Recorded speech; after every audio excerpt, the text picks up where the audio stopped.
हाँ जी बेटा। तो अपन बात किए थे कि प्रिमिटिव एटमॉस्फेयर जो था वो रिड्यूसिंग था, वहां पे कौन कौन से गैसेस थे ये हमने बात कर लिया था। फिर हमने ये भी बात करा था कि उस वक्त फ्री ऑक्सीजन मॉलिक्यूल नहीं था। फिर हमने बात करा कि लगातार बारिश होना शुरू हुआ जैसे ही अर्थ ठंडा हुआ, और बारिश होने से जो वाटर वेपर के फॉर्म में था वो कुछ एसिड के फॉर्म में भी आना, सॉरी लिक्विड फॉर्म में भी आना शुरू हुआ। ठीक है। और उसके बाद अपन एक और चीज देखे कि साथ में थोड़ा एसिडिक रेन भी हुआ। ठीक है। तो ये पूरा था। उसके बाद वो जो लगातार बारिश हुआ उससे प्रिमिटिव ओशन बने। ठीक है। चलिए अब स्टार्ट करते हैं अपने।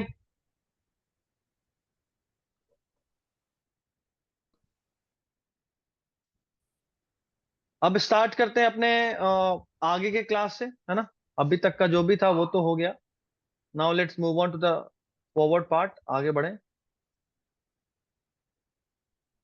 चलिए। तो सर ये बनाना। हाँ, ये बनाना था। अपने पुराने क्लास के बाद से नए सेशन में यहीं से अपन स्टार्ट कर रहे हैं, तो किसी का भी अभी तक कुछ छूटा नहीं है, जो भी लोग बाद में ज्वाइन किए हैं उनके लिए। ठीक है। अच्छा, मेरा आवाज सबको क्लियर है? Yes sir. यस ठीक है। यस ठीक है, तस्मिया आपकी तरफ से फ्लक्चुएशन है फिर। सर। देखिए, जो अभी तक हमने पढ़ा उसको प्रूफ किसने करा था, ये वहां से कहानी शुरू हुआ था। तो अभी तक हमने जो कुछ भी पढ़ा उसको प्रूफ करा था यूरे, कोई ज्वाइन होना चाहे, यूरे एंड मिलर ने। किसने प्रूफ करा? यूरे एंड मिलर। और यूरे एंड मिलर का जो एक्सपेरिमेंट था ना, उसमें उन्होंने कुछ खास नहीं करा था। उन्होंने सिर्फ primitive earth like condition create करा। उस प्रिमिटिव अर्थ लाइक कंडीशन में उन्होंने एग्जैक्टली exactly वही सब सिचुएशंस करे जो उस वक्त प्रिमिटिव अर्थ के वक्त हुए होंगे। प्रिमिटिव अर्थ वो अर्थ का वो टाइम फ्रेम है जब वो बहुत ही गर्म हुआ करता था। तो उस वक्त क्या क्या था देखो। उन्होंने एक इस तरह से फ्लास्क लिया। फ्लास्क में उन्होंने कुछ गैसेस डाले जो पहले थे प्रिमिटिव अर्थ में, जैसे मीथेन, जैसे अमोनिया, जैसे वाटर वेपर, जैसे हाइड्रोजन। और उसमें उन्होंने इलेक्ट्रिक डिस्चार्ज करा। ऑब्वियसली उस वक्त भी बिजली कड़कता होगा ना, बारिश हो रहा है तो बिजली तो कड़केगा। और पानी को बॉइलिंग रखा था, देख रहे हो। और वैक्यूम पंप से ऑक्सीजन निकाल दिया। क्या निकाल दिया?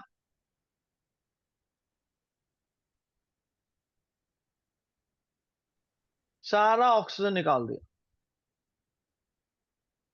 अब जब उन्होंने 6,000, 700, 800 डिग्री सेल्सियस टेम्परेचर गर्म करा, जब इसको एकदम बॉईल करके, जितना प्रिमिटिव अर्थ के कंडीशन के वक्त टेम्परेचर रहा होगा उतना टेम्परेचर जब करा, तो उन्होंने क्या देखा कि उतने टेम्परेचर पे ये जो गैसेस थे उसमें इलेक्ट्रिक स्पार्क होने की वजह से, इलेक्ट्रिक डिस्चार्ज होने की वजह से, जो वाटर था ना उसमें कुछ ऑर्गेनिक कंपाउंड मिले। ये बहुत बड़ा बात था। मतलब आपने नॉन लिविंग चीजों में एक पहली बार लाइफ का निशान ढूंढ लिया। आपने नॉन लिविंग चीजों में पहली बार लाइफ का निशान ढूंढा। ये पहला इस बात का प्रूफ था कि लाइफ नॉन लिविंग से आ सकता है, क्योंकि पहली बार एक ऑर्गेनिक मॉलिक्यूल बना था। और क्या बना था ऑर्गेनिक मॉलिक्यूल, अभी देखते हैं। देखना जरा, कहानी को थोड़ा आगे बढ़ाते हैं।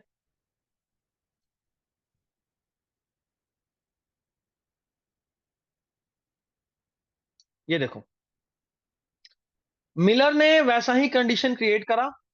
Miller created electric discharge in a closed flask, है ना, जिसमें क्या क्या था? Methane, hydrogen, ammonia, water vapour. और किस टेम्परेचर पे था? साफ साफ देखिए, किस टेम्परेचर पे था? 800 डिग्री 800 सेल्सियस। Degree Celsius. यानी ये है प्रीमेटिव अर्थ टेम्परेचर। प्रीमिटिव अर्थ में जो टेम्परेचर होगा वही टेम्परेचर है यहाँ। ठीक है। और उन्होंने क्या देखा कि वो जो ऑर्गेनिक कंपाउंड्स थे वो क्या थे? Amino acid. अच्छा, आप अमीनो सब जानते एसिड, हैं अमीनो एसिड मिलकर क्या बनाता है? Formation of sugar, protein. Protein. Amino acid क्या बनाता है? प्रोटीन। और आपको यह भी पता है कि प्रोटीन हमारे बॉडी का स्ट्रक्चरल मॉलिक्यूल है। कैसा मॉलिक्यूल है? Structural molecule. यानी हमारे बॉडी में जो भी स्ट्रक्चर्स होते हैं या किसी भी लिविंग ऑर्गेनिज्म में जो भी स्ट्रक्चरल चीजें होती हैं, वो सारे के सारे प्रोटीन से बना होता है। आपका नाखून, आपका बाल, आपका शरीर, पूरा पूरा प्रोटीन ही है और कुछ नहीं। तो अगर मुझे लाइफ का फ्रेमवर्क स्टार्ट करना था, अगर मुझे कुछ प्रिमिटिव लाइफ जैसा बनाना था, तो सबसे पहला चीज जो जरूरी था वो था प्रोटीन। क्योंकि प्रोटीन होगा, उसी से कोई स्ट्रक्चर बन सकता है। ठीक है। अच्छा, ये तो बात हुआ सिर्फ और सिर्फ प्रोटीन का। बाद के एक्सपेरिमेंट्स में जब हमने सेम एक्सपेरिमेंट को अलग अलग टेम्परेचर पे, अलग अलग गैसेस के कॉम्पोजिशन पे चेक करा, तो व्हाट वी सॉ, हमने देखा कि बाद में सेम ही एक्सपेरिमेंट में कुछ शुगर भी बने, कुछ नाइट्रोजन बेस भी बने, कुछ पिगमेंट भी बने, कुछ फैट भी बने। शुगर यानी कार्बोहाइड्रेट, नाइट्रोजन बेस यानी डीएनए या आरएनए, पिगमेंट जैसे क्लोरोफिल जैसा कुछ, फैट यानी लिपिड। क्या तुमको नहीं लगता है कि लाइफ के लिए जो भी चीज जरूरी था, वो सब जरूरी चीज थोड़ा थोड़ा करके बन गया? अब कभी 800 डिग्री सेल्सियस टेम्परेचर था तो हो सकता है प्रोटीन बना। टेम्परेचर थोड़ा और ज्यादा या कभी कम हुआ होगा तो कोई और ऑर्गेनिक कंपाउंड बन गया। तो ये बस एक तुक्का था कि अर्थ का क्या टेम्परेचर रहेगा, और उसी तुक्के से अलग अलग ऑर्गेनिक चीज बना। ठीक। बाद में एक और तुक्का हुआ, और वो तुक्का ये था कि ये सब कुछ का सिर्फ अमीनो एसिड का होना, सिर्फ नाइट्रोजन बेस का होना, या सिर्फ किसी चीज का होना, वो तो काफी नहीं है ना लाइफ के लिए। तो एक और तुक्का हुआ, और उस तुक्के में वो सारे चीज एक साथ एक्यूमुलेट हो गए।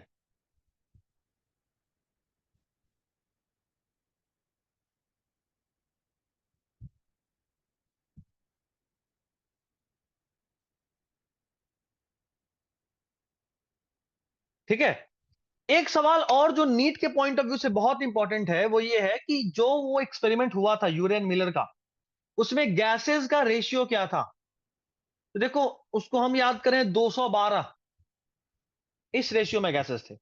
अब दिक्कत यह है ना कि तुमको फंसाएंगे कि 212 जो रेशियो था 2:1:12, ये किसका था? H2:NH3 का था, या फिर NH3:H2:CH4 का था? किसका था? ये कुछ पता ही नहीं चलेगा। ठीक है।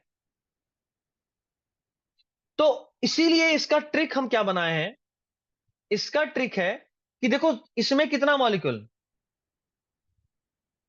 4 मॉलिक्यूल हाइड्रोजन का और एक कार्बन का, 5। 5। ये देखो, इसमें टोटल 4 मॉलिक्यूल है और इसमें 2 मॉलिक्यूल है। तो ये डिसेंडिंग ऑर्डर में है। ठीक है।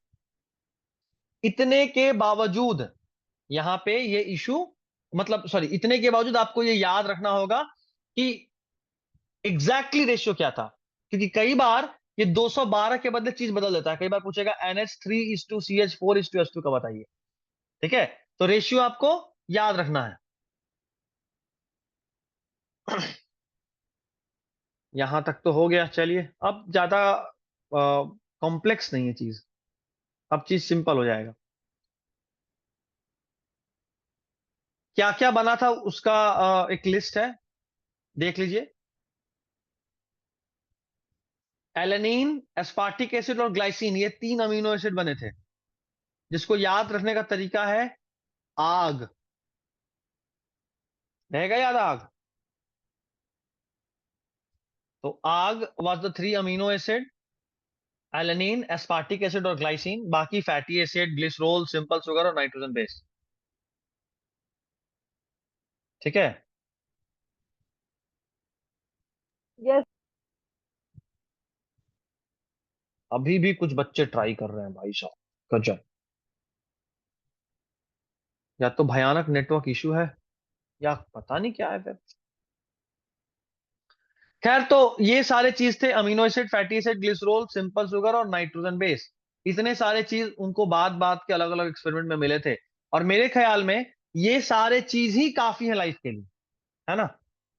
अगर आपके पास प्रोटीन है, अगर आपके पास लिपिड है, अगर आपके पास ग्लिसरॉल है, फैटी एसिड है, सिंपल शुगर है, ठीक है, और नाइट्रोजन है, तो फिर ऑब्वियसली आप लाइफ को तो एग्जिस्ट सर करा वीडियो सकते नहीं आ रहा है। हो। वीडियो नहीं आ रहा मतलब? किसको नहीं आ रहा है? किसी को नहीं आ आ रहा है रहा क्या? है सर, आ रहा आ है। रहा है। हाँ, तो जिसको नहीं आ रहा उसका नेटवर्क इश्यू होगा, ये भी दिक्कत है।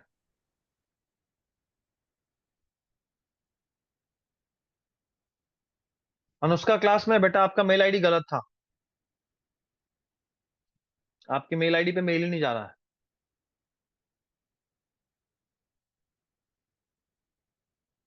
किसी को आवाज ही नहीं आ रहा, ये सब क्या हो रहा है आज?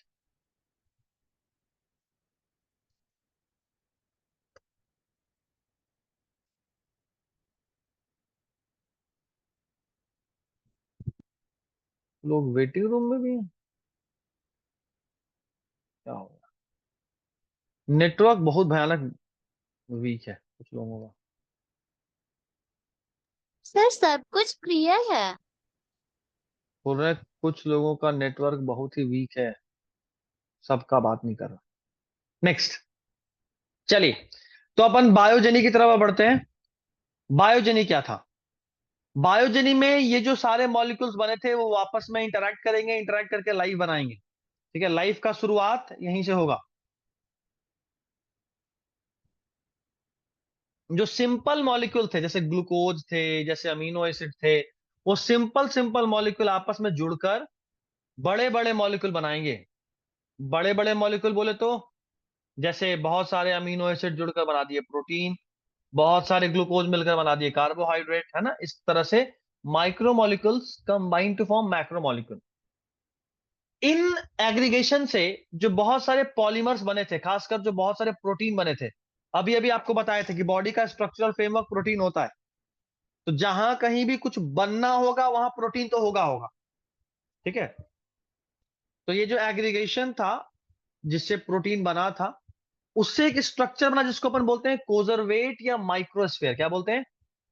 कोजरवेट या फिर माइक्रोस्फीयर। माइक्रोस्फेयर। कोजरवेट कुछ नहीं, एक इस तरह का गोल सा चीज था, और अपन ऐसा बोलते हैं कि ये प्रोटीन के एग्रीगेशन से बना था। It was formed by aggregation of protein, ठीक है। इसमें कोई भी इंजाइमेटिक एक्शन नहीं था, इसलिए इसको लिविंग नहीं बोल सकते, ठीक है। लिविंग होने के लिए इंजाइम होना कंपलसरी है, अगर इंजाइम नहीं था तो ये लिविंग तो नहीं था। लेकिन यहां पे एक बात अजीब सा हुआ, वो ये कि पता नहीं कैसे ये मेटाबॉलिकली एक्टिव हो गया, यही हमें आज तक पता नहीं चल पाया है। हमारे पास ये पूरा प्रूफ है कि भाई माइक्रोस्फेयर कैसे बना, है ना, हमारे पास पूरा प्रूफ है कि प्रोटीन बना यूरेन मिलर के एक्सपेरिमेंट में। अ, हमारे पास प्रूफ है कि उसमें कुछ नाइट्रोजन बेसेस भी बने, लेकिन अचानक से ये मेटाबॉलिकली एक्टिव हो गया और पता नहीं कैसे इसमें जेनेटिक मटेरियल भी आ गया। अब हो सकता है कि वो जेनेटिक मटेरियल खुद से बनाया हो, या हो सकता है कि वो मटेरियल कहीं से बना बनाया आ गया हो, जैसे नाइट्रोजन बेस बना था, आपस में वही सब जुड़ा किसी तरीके से और बन गया।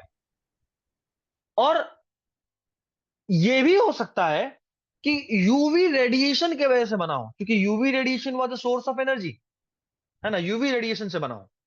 और जब एक प्रोटीनिशियस स्ट्रक्चर में अचानक से जेनेटिक मटेरियल भी आ जाए, तो उसी से पहला सेल का फॉर्मेशन हुआ। तो हम बोलते ना कि लाइफ कैसे आया। लाइफ तुक्कों का खेल है, इतना सारा तुक्का एक साथ लगा तब जाके लाइफ आया। सोचो, बिजली चमका तो प्रोटीन बना, कभी बिजली चमका तो कार्बोहाइड्रेट बना, कभी नाइट्रोजन बेस बना, एक तुक्का। दूसरा तुक्का कि वो सब एक साथ आया, जरूरी थोड़ी था कि एक साथ हो सकता, कोई होता कोई नहीं होता। तीसरा तुक्का कि सब एक साथ एक दूसरे से एग्रीगेट बनाया, पॉलीमर्स बनाए। चौथा तुक्का कि वो जेनेटिक मटेरियल के फॉर्म में आया, डीएनए के फॉर्म में आया, आरएनए के फॉर्म में आया। और पांचवा तुक्का कि गलती से जाके सेल में फंस गया, जब तक फंसता नहीं तो लाइफ कैसे बनता। तो सोचो कितने तुक्कों से लाइफ बना है। This is how the first cell was formed. Obviously ये बात तो सबको समझ में आ रहा है कि बहुत ही प्रिमिटिव टाइप का सेल है ना, it was a very primitive cell. तो ये जो प्रिमिटिव सेल बना था उसका दो नाम पड़ा इसको। एक साइंटिस्ट थे एआई ओपेरियन, वो नाम दिए, क्या नाम दिए भाई? प्रोटोबायोन। Protobiont. और कहते हैं कि पहला लाइफ कब बना? 4 billion years ago. 4 billion years ago. Years ago. ठीक है। अच्छा, अब एक और सवाल जो अक्सर बच्चों से पूछा जाता है वो ये कि पहला जेनेटिक मटेरियल क्या था? तो फर्स्ट जेनेटिक मटेरियल वाज, क्या था?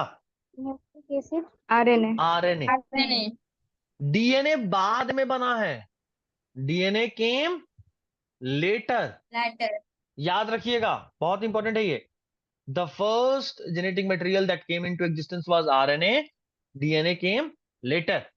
और Later. ऑब्वियसली आपको क्या लगता है जो पहला सेल बना होगा उससे पहले तो कुछ जिंदा चीज था ही नहीं, तो खाने के लिए उसके पास कोई ऑप्शन और था नहीं कि वो किसी और ऑर्गेनिक मैटर को खाए। दूसरा चीज, उसके पास कोई पिगमेंट नहीं बना है अभी तक, तो वो फोटोसिंथेसिस तो कर नहीं सकता, क्योंकि फोटोसिंथेसिस के लिए कोई तो पिगमेंट चाहिए, बिना क्लोरोफिल के कैसे फोटोसिंथेसिस हो जाएगा, है ना? तो पिगमेंट नहीं था तो खुद से खाना बना नहीं सकता, यानी ऑटोट्रॉप हो नहीं सकता। कोई और ऑर्गेनिक चीज नहीं था तो हेट्रोट्रॉप, सिंपल हेट्रोट्रॉप तो हो नहीं सकता, तो वो कीमो हेट्रोट्रॉप था। वो आसपास के केमिकल से अपना न्यूट्रिशन लेता था। चाहो तो इसको लिख सकते हो,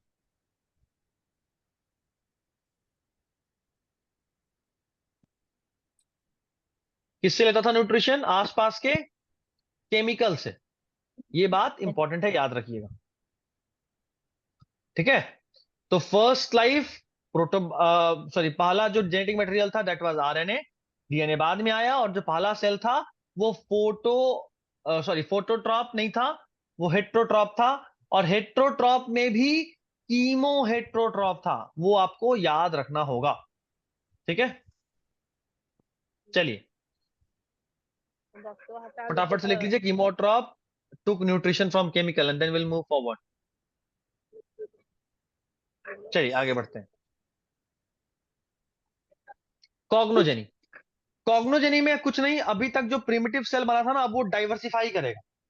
तो सबसे पहले कॉग्नोजेनी में बात करें तो जो कीमो ऑटोट्रॉप बना था, the formation of chemo autotroph took place, जो कि क्या थे? Archaebacteria. आर्की बैक्टीरिया थे। जो कीमो ऑटोट्रॉप था वो क्या था? Archie bacteria. बाद में फोटो ऑटोट्रॉप इवॉल्व करा, और जो पहला फोटो ऑटोट्रॉप इवॉल्व करा वो था साइनोबैक्टीरिया Cyanobacteria. या ब्लू ग्रीन Cyanobacteria. एल्गा। ठीक है, अगर आपको याद आ रहा हो तो ये है क्या? फोटो बायोलॉजिकल क्लासिफिकेशन का प्रोसेस। ऑटोट्रॉप, बिल्कुल बिल्कुल वहीं से उसी से रिलेट करेंगे, फोटो ऑटोट्रॉप। और ये जो फोटो ऑटोट्रॉप था ये ऑक्सीजनिक फोटोसिंथेसिस करता था। अगर आपको याद हो, आपको बताए थे कि बैक्टीरिया का जो यस फोटोसिंथेसिस होता है उसमें यस ऑक्सीजन सर। रिलीज नहीं होता है। Cyanobacteria is an exception, cyanobacteria is an exception, जो कि एक्सेप्शन। बैक्टीरिया होते हुए भी फोटो ऑटोट्रॉप के थ्रू ऑक्सीजन रिलीज करता है, जो कि बैक्टीरिया होते हुए भी ऑक्सीजनिक फोटोसिंथेसिस करता है। और बस इसी का देन है कि आज हम लोग यहां हैं। इसी से शुरुआत हुआ किसका? इस एटमॉस्फेयर में ऑक्सीजन रिलीज हुआ। क्या रिलीज हुआ? ऑक्सीजन।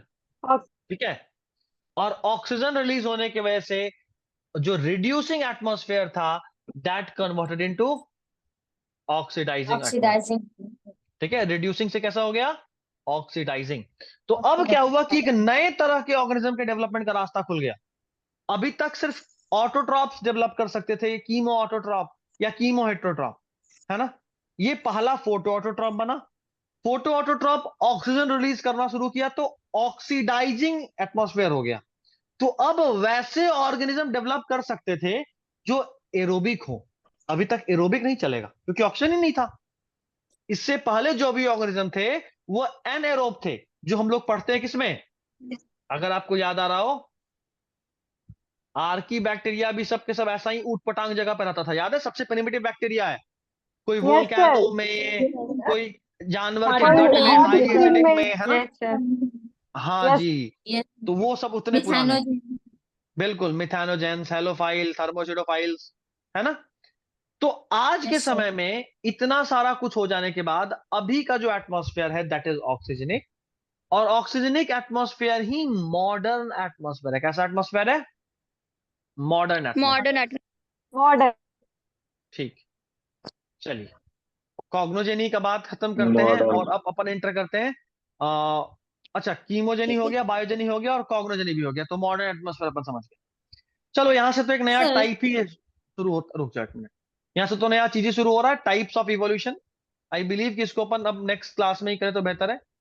कितने टाइप का Yes, इवोल्यूशन है, sir. मेन पार्ट लंबा पार्ट हम लोग निकाल दिए हैं। अगर इतना नेटवर्क इश्यू नहीं हुआ होता तो कम से कम 5-7 स्लाइड और हो जाता, बट अब बहुत छोटा छोटा सा चीज है, एक एक लाइन में बोलेंगे बस और समझ में आ जाएगा। ठीक है, जो मेन Okay, समझाने sir. वाला था वो आप समझ चुके हो। तो अब कुछ भी चीज लंबा नहीं है, लास्ट टॉपिक थोड़ा सा कंसेप्चुअल होगा, एक कंसेप्चुअल पार्ट निकल गया है, तो 1 घंटे का और कंसेप्चुअल पार्ट है, फिर बाकी सब सिंपल सिंपल सा पार्ट है, चैप्टर आसान है। एक बार रिवाइज जरूर करिएगा और आज के आज करिएगा। एक